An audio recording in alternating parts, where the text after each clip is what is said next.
நல்லா புரிஞ்சுங்க. ஒரு நாள் நான் எப்படிதான் நடந்தேன், உபத்திரவத்தில் நடந்திருக்கலாம், துக்கமுகமா இருந்திருக்கலாம்.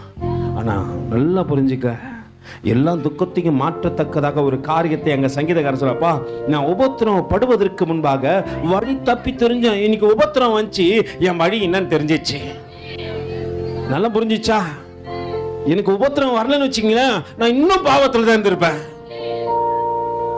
அதுக்கப்புறம் சங்கீதக்காரன் அழகா ஒரு காரியத்தை சொல்றான், நான் இப்பொழுதோ உம்முடைய வார்த்தையை காத்து நடக்கிறேன். தேவரீர் எப்ப சொல்றாம உபத்திரவத்துல சொல்றாயா. சந்தோஷமா இருக்கும் போது அவன் என்ன பண்ணலாம், வழி தப்பி தெரியும் போது ஆண்டவரே அவனுக்கு தெரியல. இப்ப தெரிந்த கர்த்தர் ஏன் வீட்டுல நமக்கு உபத்திரத்தை கொடுக்கிறாருன்ட்டு.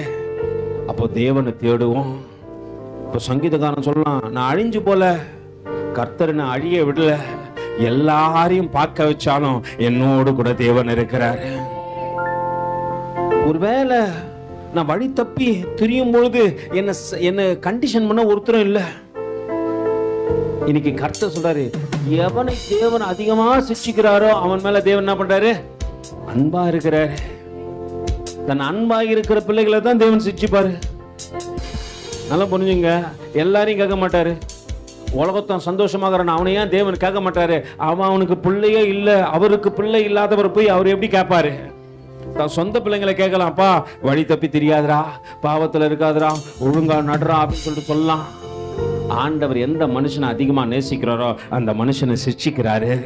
அந்த மனுஷன் வழி தப்பாம தேவனுக்கு பிரியமா நடப்பான். அதனால சங்கீதக்காரன் சொல்லுகின்றாங்க, தேவரீர் நல்லவரும் நன்மை செய்கிறவருமாய் இருக்கிறீர், உமது பிரமாணத்தை எனக்கு என்ன பண்ணுங்க, சொல்லிக் கொடுங்கப்பா. துக்கத்துல எத்தனை பேர் கேட்டீங்க, இது கேக்குறீங்க, அவன் நல்லா இருக்கிறான் ஆண்டவரே, அவன் நல்லா இருக்கிறதுக்கான வழி எனக்கு சொல்லிக் கொடுங்க. அவன் ஆண்டவரே கண்டுக்கல.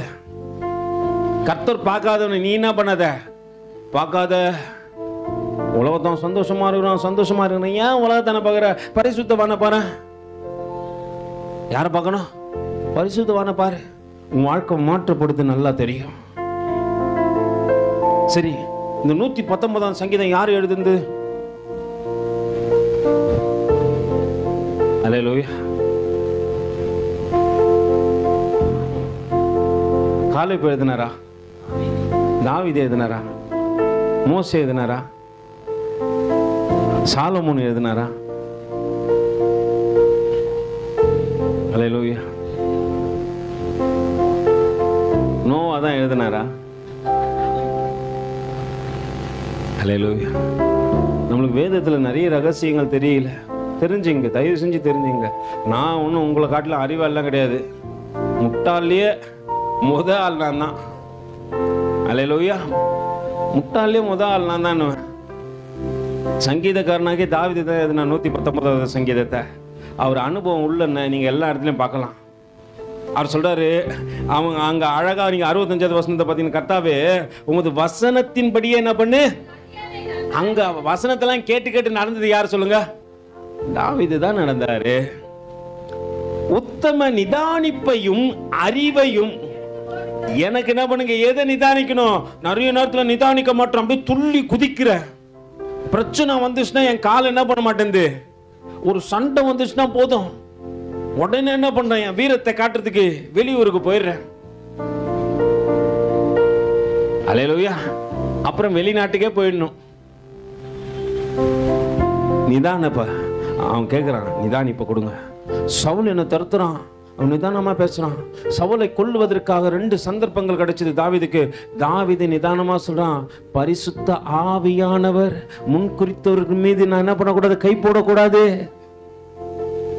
பரிசுத்த ஆவியானவரை பெற்றுக் கொண்டிருக்கிற மனுஷன் மீது நான் என்ன பண்ணக்கூடாது. அத்தனை நிதானம். பிரதர் கொலை செய்ய தேடி நான் பிரதர், அவன் என்ன கொல்லான்னு பார்த்தான், அவன்கிட்ட நிதானிப்பா பேசுறாரியா. பரிசுத்த ஆவியானவர் உள்ள இருக்கிறாரு. அதை கத்துக்கிட்டு தாவீது அந்த அனுபவத்தை அங்க சங்கீதங்களை எழுதி வைக்கிறாரு. அழகா சொல்றாரு, ஆண்டவரே உத்தம நிதானிப்பை அறிவையும் எனக்கு போதித்தருளும், உம்முடைய கற்பனைகளின் பேரிலே எப்படி இருக்கணும், நானு இன்னும் விசுவாசிக்கணும். ஆண்டவரே இன்னும் தேவனை தேடணும். ஐயோ, இந்த அன்பு நிறைந்த ஆண்டவரை இவ்வளவு நாள் தேடாம விட்டுட்டேனே, என் வாழ்க்கையை மாற்றக்கூடியவர் தேடாம விட்டேனே, என் பிரச்சனைகள் போது என் பிரச்சனையை பார்த்து ஏன் பிரச்சனைன்னு கேட்டேனே தவிர பிரச்சனை தான்பா என்ன உபத்திரவத்தின் பாதைகளை விடாதபடிக்கு நடத்துதுன்னு நான் மறந்துட்டேனே. அங்க அழகா அவன் சொல்லுவான், கர்த்தாவே உமது வசனத்தின்படி உமது அடியேனை நன்றாய் நடத்தினீர், உத்தம நிதானிப்பையும் அறிவையும் எனக்கு போதித்தருளும், உம்முடைய கற்பனைகளின் பேரிலே விசுவாசமாய் இருக்கிறேன். நான் உபத்திரவப்படுவதற்கு உபத்திரவப்படுவதற்கு முன், ஆமா பிரச்சனை வரதுக்கு முன்னாடி என்ன பண்ண, வழி தப்பி நடந்தேன். ஆனா இப்போ இல்ல ஆண்டவரே, நான் சரியா நடக்கிறேன், என் வாழ்க்கை கரெக்டா இருக்குது.